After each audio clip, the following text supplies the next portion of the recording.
Nawasak ang isang bahay dahil sa pagsabog sa Virginia sa Amerika.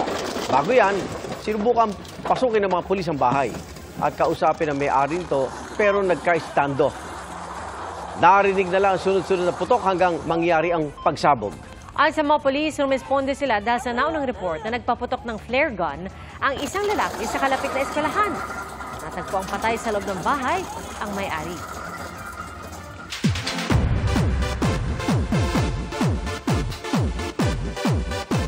Sa nalalapit na araw ng kalayaan, may paunang pagbati ang inaabangang family drama series na Pulang Araw.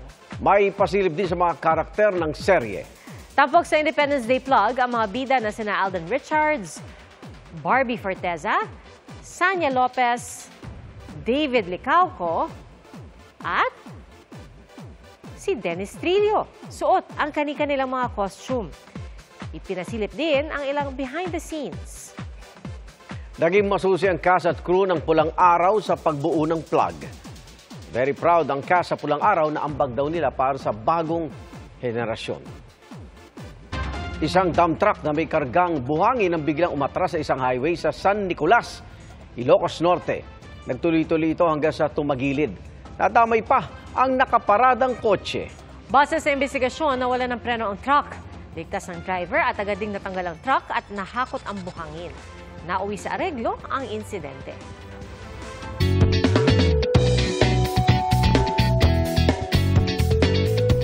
Ika nga ng iba, curiosity kills the cat. Saan kaya aabot ang curious cat? Ang isang pusa sa Istanbul, Turkey, napadpad sa stage. Agaw eksena ang pusa nang mapadaan ito sa gitna ng nagpa-perform na orkestra. At sa kabila niyan, kalmado pa rin at tuloy lang sila sa pagtatanghal.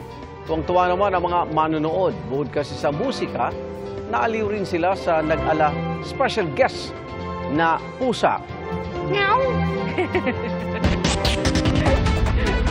Salamat sa inyong pagsaksi. Ako naman, Arnold Gravio. At ako po si PR Kanghel para sa mas malaki misyon at sa mas malawak na paglilingkod sa bayan. Mula sa GMA Integrated News, ang News Authority ng Pilipino, hanggang bukas, sama-sama tayo magiging saksi!